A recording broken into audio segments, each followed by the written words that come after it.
كل سنة وانتوا طيبين. رمضان خلص خلاص، احنا في اخر 10 ايام في رمضان. داخل علينا العيد اهو. كل سنة وانتوا طيبين بمناسبة العيد، ويا رب يجي علينا كلنا بالخير يا رب وبالسعادة. والنهاردة هنعمل مع بعض اول حاجة من حاجات العيد، هنعمل كحك العيد. وكحك العيد هنعمله بطريقتين، هنعمله بالطريقة اللي على السخن وبالطريقة اللي على البارد. الطريقة اللي على السخن الفرق ايه، والطريقة اللي على البارد الفرق ايه؟ اللي على السخن ان بنبقى قادحين سمنة جامد سخنة وبيتعمل بمية، ده علشان يعيش معانا مدة طويلة، ممكن يقعد معانا بعد العيد كمان حبة كويسة. واللي على البارد بيبقى زبدة ولبن، وكل المكونات بتاعته بتبقى باردة ومع بعضها، يعني كلها بتتحط مرة واحدة بس. ده الفرق ما بين اللي على البارد وعلى السخن. اللي على البارد طبعا بيقعد معانا اسبوع العيد بس، او اقصى حاجة 10 ايام بس. المقادير بتاعتنا: كيلو دقيق، عليه نص كيلو سمنة، ومعانا معلقة كبيرة خميرة، ومعانا معلقتين سكر بودرة، ومعانا دي نص معلقة محلب، ربع معلقة ملح، معلقة ونص بيكنج باودر بس معلقة صغيرة، معلقة كبيرة ريحة كحك. وهنبدأ ان احنا نحط كل المكونات الجافة على بعضها. في حد ممكن يزود لبن بودرة، دي حاجة اختيارية. وهنقلب كل المكونات دي مع بعض.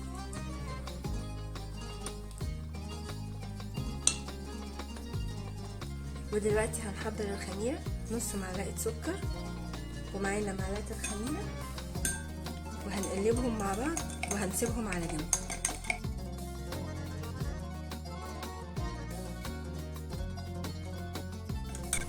ودلوقتي احنا بنقدح السمنة بتاعتنا عشان احنا هنعمله كحك العيد على السخن. دلوقتي هنعمل فجوة كده في الدقيق، وهننزل بالسمنة بتاعتنا السخنة.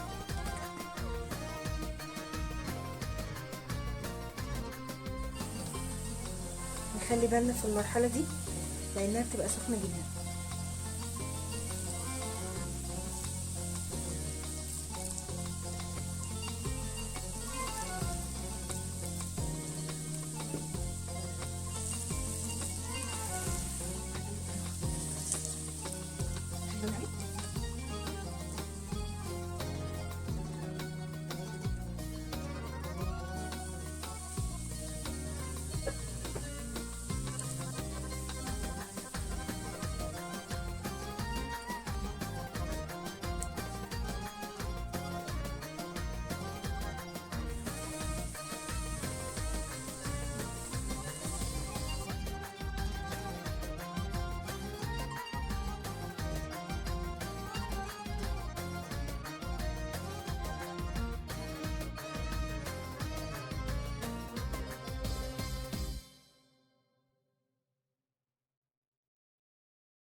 هنا بقى هو طبعا السمنة لما نزلت على الدقيق مش سخنة نار، طبعا الدقيق هداها شوية. فهنعمل ايه؟ هنبس الدقيق بايدينا، هنمسك الدقيق والسمنة وهنعملهم كده بايدينا. هتاخد من 10 دقايق ل15 دقيقة. طيب احنا ممكن نعمل كحك العيد بزبدة، ممكن نعمله بزبدة، بس السمنة بتدينا نتيجة احسن. الزبدة ممكن عشان فيها لبن تزود نسبة السوائل، فالكحك يطلع معانا انشف، لكن السمنة فعلا بتطلعه دايب. ممكن نعمله بلبن او بمية، الاتنين بيدينا نتيجة كويسة، بس المية بتديله عمر اطول عن اللبن. لو هنعمله بلبن يبقى هنحطه في التلاجة، هنحطه في علب ونحطه في التلاجة، وهنفضل نبس كده لحد ما نتأكد ان كله الدقيق لها، عشان نتأكد ان الدقيق اتشرب كل السمنة اللي معانا. تمام. بص العجينة بتاعتنا باينة ازاي كده. العجينة بتاعتنا بقت مظبوطة، وهنختبرها كده. طبعا الجوانتي مخليني مش حاسة بايدي، هنختبرها اختبار بسيط كده، هنشوفها هتشقق معانا ولا لا. بس العجينه بتاعتنا ما شققتش ازاي، العجينه مظبوطه، بس سوري الجوانت طبعا هو اللي مخليني مش عارفه اتحكم في الكحك.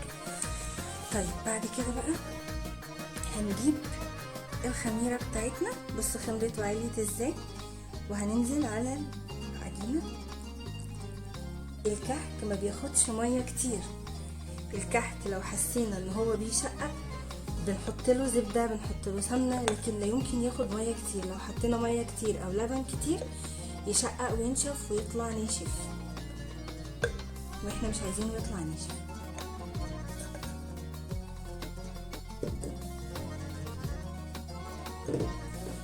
طبعا اول ما هنحط الخميره هنحس ان العجينه نشفت شويه، ما تقلقوش ده امر طبيعي. معلش بقى هضطر اقلع الجوانتي عشان احس بالعجينه.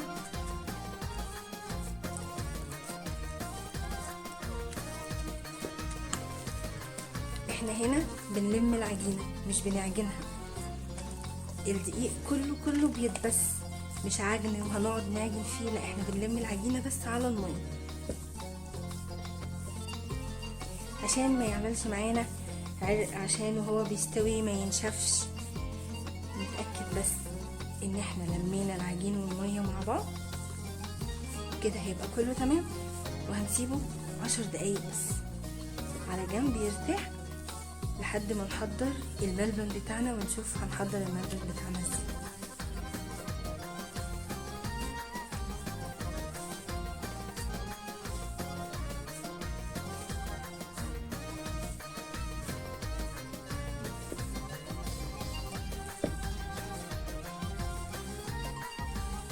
وكده خلاص لمينا العجينه بتاعتنا زي ما قلنا، ما بنعجنهاش، احنا بنلمها بس.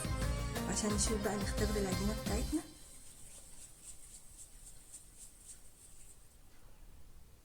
ما بتشققش اهي، السمنه بتاعتها مظبوطه، هنسيبها 10 دقايق كمان لحد ما نتاكد ان الدقيق اتشرب كل المكونات بتاعته تاني، وهنختبر العجينه تاني عشان نتاكد لو هنحط زبده او سمنه او هنزود ماده دهنيه كمان. وده الملبن بتاعنا، هنحط عليه حوالي معلقه زبده كده، وهندعكهم ببعض لحد ما نخلي الملبن يلين مع بعضه. وهنكوره وهنسيبه في التلاجة 10 دقايق كده يتمسك معانا.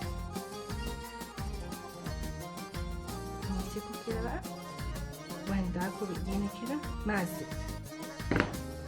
ده كده شكل الملبن بعد ما عملناه مع الزبده، وهنحطه في التلاجة لمدة 10 دقايق يتمسك مع نفسه، وبعد كده هنكوره. الملبن بتاعنا بعد ما سيبناه، بعد ما عملناه بالزبده وسيبناه 10 دقايق في التلاجة، بنطلعه بيتشكل معانا بكل سهوله كده. عملناه كله وكورناه كله، هندخله التلاجة 5 دقايق تانيين يتماسك بس مع نفسه، ونرجع بعد كده بقى نعمل الكحك ونشكله مع بعض. كده سيبنا الكحك 10 دقايق زي ما قلنا. بصوا العجينه بتاعتنا عامله ازاي، زي ما قلنا هنختبر العجينه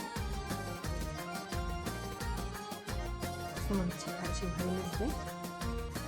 كده العجينه بتاعتنا ناجحه ومقاديرها ناجحه. عايزين نقول معلومه برضو، احنا سيبناها 10 دقايق علشان نتاكد هي عايزه زبده تاني ولا لا. بما انها ما شققتش كده يبقى خلاص احنا مش هنحط لا سمنه ولا زبده ولا اي ماده دهنيه تاني، كده مقاديرها مظبوطه. هنبتدي بقى نشكل الكحك بتاعنا ونحطه في الصاج ونسويه ونشوف مع بعض بعد التسويه شكله ايه. العجينه بتاعتنا او الكحكايه بتاعتنا بتبقى من 25 ل 30 جرام، عشان هي تتاخد على البق قطمه واحده كده وتدوب في البق مره واحده بس. فهي طلعت معانا 30 جرام، هنخلي كل الكحكات بتاعتنا 30 جرام. زي ما قلنا الكحك ما بيتخمرش، وبالذات الكحك بتاعنا ده هنسيبه 10 دقايق بس، لان هو فيه خميره وفيه بيكنج باودر، والبيكنج باودر بيخليه يعلى بسرعه. يلا نكمل بقى تشكيل الكحك. وكده الكحكايه بتاعتنا في ايدينا، هنعمل فيها تجويفه كده وهنحط الملبن وهنقفل عليه، ونحاول نقفل كويس علشان الملبن ما يطلعش منها وهي بتستوي. وهنرجع نقفلها تاني. التشكيل بتاعنا بقى معانا ده المنقاش، ده الشكل التقليدي بتاع زمان بتاع كل الناس.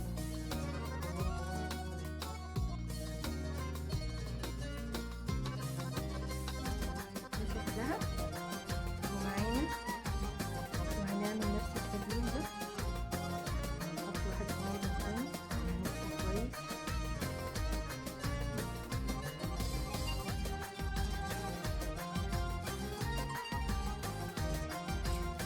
الشكل التاني اللي معانا بالصمت بس. هنكمل بقى تشكيل الكحك بتاعنا، وهنكمل الصاج بتاعنا طبعا بالشكلين اللي احنا عاملينهم، اللي هو بالبصمة والشكل التاني اللي هو بالمنقاش. والتسوية بتاعتنا اخدت 25 دقيقة على درجة حرارة 180، واخد دقيقتين تحت الشواية علشان ياخد الوش واللون بتاعه اللي هو اللون الذهبي ده. بص بقى اللون بتاعه طالع معانا عامل ازاي، اللون بتاعه مثالي جدا والشكل مظبوط، يعني ما راحش كده ساح تحت الفرن او حاجه. بص الظهر بتاعه التسويه مظبوطه وماسكه نفسها. وبص بقى هو الملبن هو اللي ماسكها، هي مش مستحمله، انا خايفه امسكها بايدي حتى. دايبه خالص، الكحك اللي على السخن بيبقى دايب جدا، بيبقى دايب بجد، مش مستحمل حد يمسكه. دي من ضمن الحاجات اللي كان لازم تعرفوها طبعا عن الكحك اللي على السخن. الكحكية بتاعتنا بص حتى من جوه لونها مثالي ازاي، مستوية مظبوطة.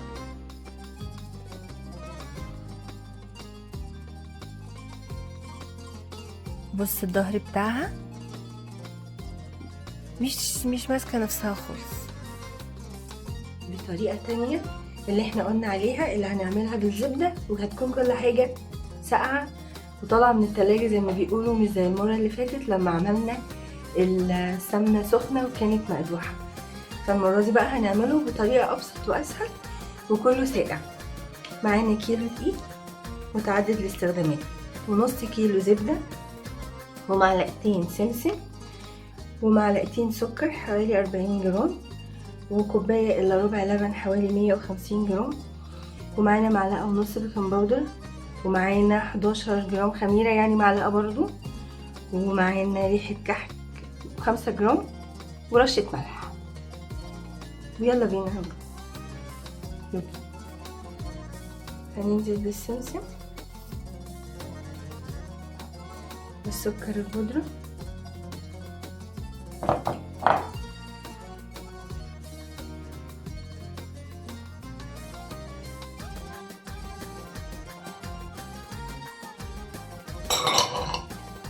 وبعد كده كل المكونات اللي معانا هننزل بيها مرة واحدة.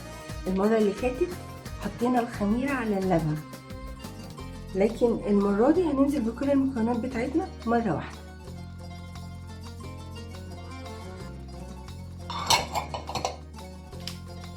وهنقلب كل ده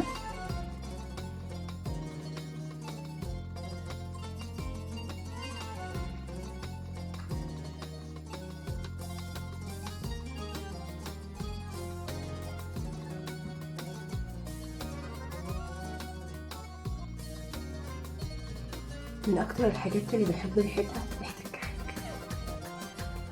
قلبنا كله خلاص.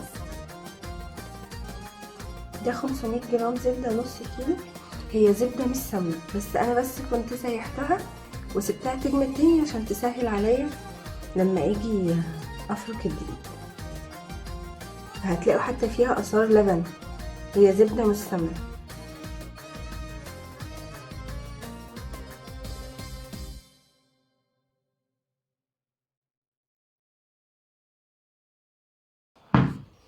وهندسه بايدينا كده بالراحة لحد ما الدقيق كله يتشرب الزبدة اللي معاه.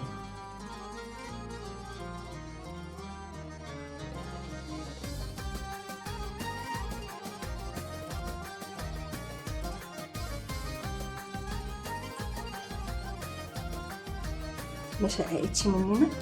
وبص ناعمة ازاي،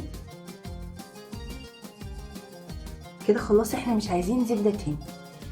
اللبن مش هننزل بيه مرة واحدة، هننزل حبة حبة.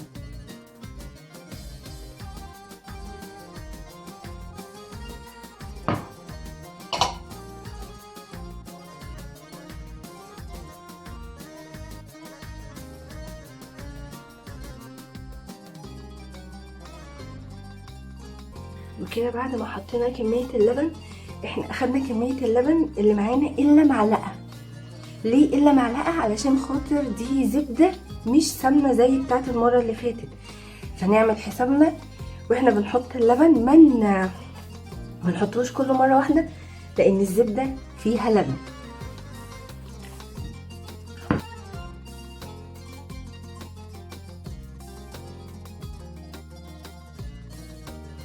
كده خلاص حطينا اللبن وحطينا الزبدة بتاعتنا، حطينا الكمية بتاعتنا كلها.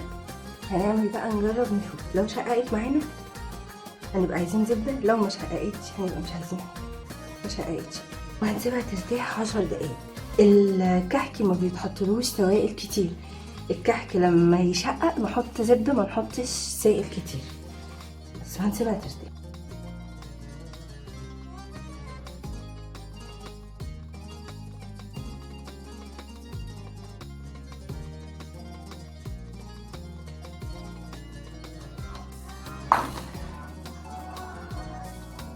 ده كده الشكل معانا، ما بنبططهوش، احنا بس بنكورها وبنضغط عليها ضغطة بسيطة.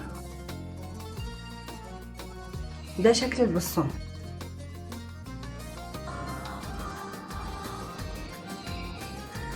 هنفرغها كده وهنحط فيها الملبن بتاعنا وهنقفل عليها تاني.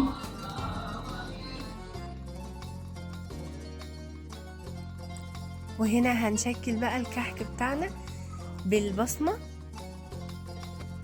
بنضغط عليها بالراحة، ما بنضغطش قوي علشان ما تخليش الكحكة تتشقق او تتفتح والملبن يطلع منها. وهنكمل بقية الصاج كله بالبصمة كده هنضغط عليه.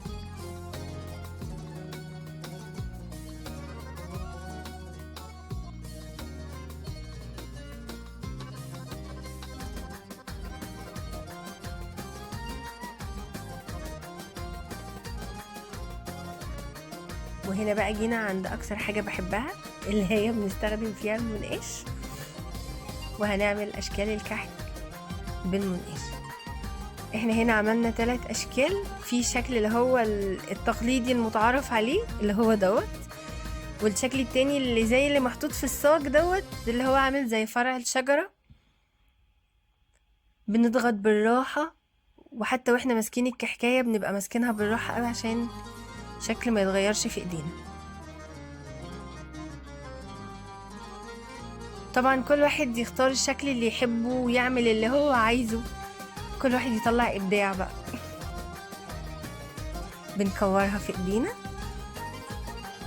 وبنضغط عليها ضغطة بسيطة بس عشان تاخد الشكل المدور، وبننقش احنا اللي احنا بقى عايزين الشكل اللي احنا عايزينه. وزي ما قلنا كل واحد يعمل الاشكال اللي هو بيحبها ايا كان شكلها. بس انا بحب المنقاش جدا، وبحس ان الواحد عمل حاجة جميلة كده.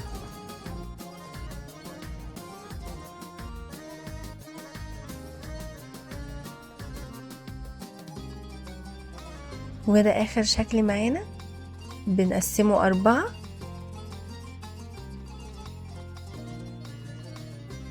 كده، وكل شكل فيهم كل جنب فيهم بنشكله كده. طبعا كان في ابداعات زمان واحنا صغيرين في عمايل المنقاش دي. الذكريات بقى بتاعت الطفولة.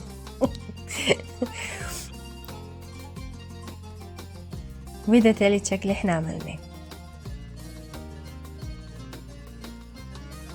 وهندخله بقى الفرن